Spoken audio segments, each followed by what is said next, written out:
एक बहुत ही भोला भाला सा आलसी लड़का था। वह कोई काम नहीं करना चाहता था, बस खाना खाता, घूमता और सोते रहता था। एक दिन उसे किसी ने बताया कि एक आश्रम है जहाँ पर कुछ नहीं करना पड़ता है और हर दिन 2 समय का खाना और नाश्ता मिलता है, तुम वहाँ जाकर के रहो। उस आलसी लड़के ने सोचा कि ये तो बहुत ही बढ़िया है और वह उस आश्रम में जाकर रहने को सोचा और फिर वह भोला भाला आलसी लड़का अपना सारा सांसारिक जीवन छोड़कर उस आश्रम में जाकर रहने लगा। आश्रम में गुरुजी रहते थे, वह कुछ समय सबको प्रवचन देते हैं। वह आलसी लड़का सुनता था, बाकी समय आराम करता था और फिर भरपेट खाना खाकर सो जाता था। ऐसे ही उस लड़के का दिन गुजरता गया। एक दिन उस आश्रम में कुछ भी नहीं बना।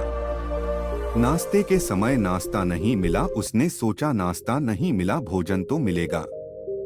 अब भोजन के समय भी उसे भोजन नहीं मिला। लड़का दौड़ करके गुरुजी के पास गया और उसने पूछा कि आज भोजन क्यों नहीं बना। गुरुजी ने कहा कि बेटा, आज एकादशी है और जितने भी आश्रम के सदस्य हैं उनका उपवास है और तुम्हारा भी आज उपवास है, आज भोजन नहीं बनेगा। वह लड़का आलसी था और उसे भूख भी बहुत लगता था। उसने गुरुजी से बोला कि मैं उपवास नहीं रहूंगा, मुझे भूख लगी है, मैं खाना खाऊंगा।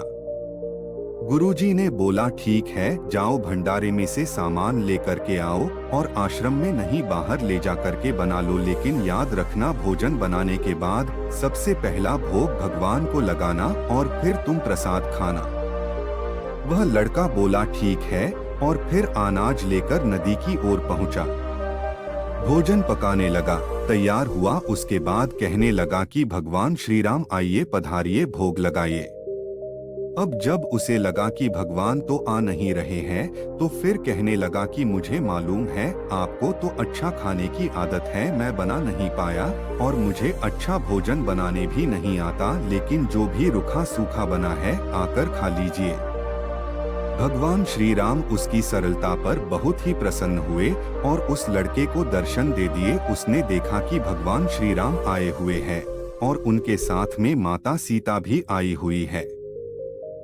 लेकिन लड़के ने सिर्फ 2 लोगों के लिए ही भोजन बनाया था, एक अपने लिए और दूसरा भगवान के लिए। और अब क्योंकि भगवान के साथ माता सीता भी आई हुई थी, तो उसने उस भोजन को माता सीता और भगवान के सामने ग्रहण करने के लिए रख दिया।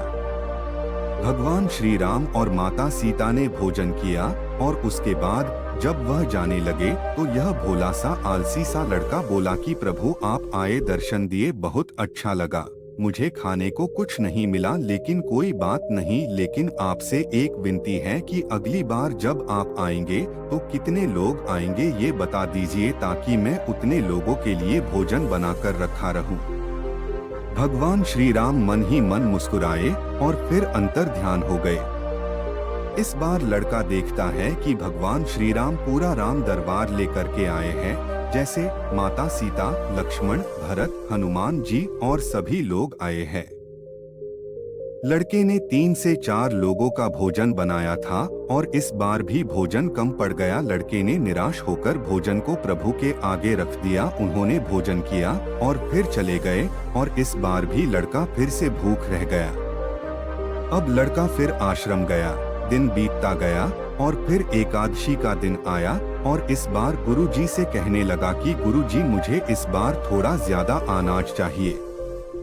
गुरुजी सोचने लगे कि यह इतना सारा अनाज का करता क्या है, कहीं इसे बेचता तो नहीं है। फिर उन्होंने कहा कि ठीक है, भूख से परेशान रहता है।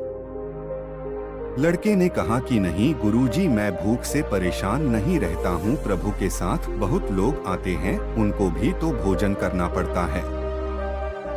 गुरुजी को लगा कि लड़का पागल हो गया है, लेकिन गुरुजी ने सोचा कि चलो एक बार चलकर देखते ही कि लड़का इस अनाज का करता क्या है। वह भोला सा लड़का अनाज लेकर के नदी के किनारे पहुंचा और इस बार भोजन बनाया नहीं। उसने सोचा कि प्रभु हर बार ज्यादा लोगों को लेकर के आते हैं, इस बार वह जितने भी आएंगे खुद बना करके भोग लगा लेंगे और फिर प्रेम से प्रभु को बुलाने लगा। गुरुजी ये सब छुपकर देख रहे थे कि ये भोजन तो बनाया नहीं और प्रभु को बुला रहा है। लेकिन लड़के ने देखा कि इस बार प्रभु के साथ बहुत से लोग आए हुए हैं, तो उसने प्रभु के सामने हाथ जोड़ करके कहा कि प्रभु माफ करना, आप बहुत सारे लोग आते हो, मुझे संख्या पता नहीं होती है और मेरी हिम्मत भी नहीं होती है कि इतने सारे लोगों के लिए भोजन बनाऊं। आप स्वयं आइए, बनाइए, खाइए और भोग लगाइए। प्रभु मुस्कुराते हैं और अपने साथ आए सभी लोगों के साथ मिल करके भोजन बनाते हैं। गुरुजी ये सब छुप करके देखते हैं और फिर लड़के के पास आकर के कहते हैं कि तुम ये कर क्या रहे हो। लड़का कहता है कि गुरुजी आपको दिख नहीं रहा है कि भगवान श्री राम पधार चुके हैं, माँ सीता आई हुई है, हनुमान जी आए हैं और भी सभी लोग आए हुए हैं, भोजन बन रहा है। गुरुजी ने बोला कि पागल हो गया है, मुझे तो कोई दिख नहीं रहा है। लड़का गुस्सा हो गया और बोला प्रभु आप ये क्या कर रहे हो, एक तो मुझे भूखा रखा है और गुरुजी को दर्शन नहीं दे रहे हो, जो मुझे पागल समझ रहे हैं, कृपा करके गुरुजी को दिख जाओ। भगवान बोले नहीं, मैं इन्हें नहीं दिख सकता। लड़का बोला क्यों नहीं दिख सकते, मेरे गुरुजी तो बहुत महान है, बहुत बड़े ज्ञानी और ज्ञाता है। भगवान बोले हाँ ज्ञानी और ज्ञाता होंगे, लेकिन तुम्हारी तरह सरल नहीं है। जो सरलता तुम में है वो तुम्हारे गुरुजी में नहीं है। लड़के ने ये बात गुरुजी से कह दी कि भगवान श्री राम कह रहे हैं कि आप में सरलता नहीं है, आप मेरी तरह सरल नहीं हैं, इसलिए आपको नहीं दिख सकते। गुरुजी की आंखें नम हो गई और रोने लगे कि और बोले कि बिल्कुल सही कहा, मेरे अंदर तुम्हारे जितना सरलता नहीं है, और फिर माफी मांगने लगे। फिर भगवान ने गुरुजी को भी दर्शन दिए।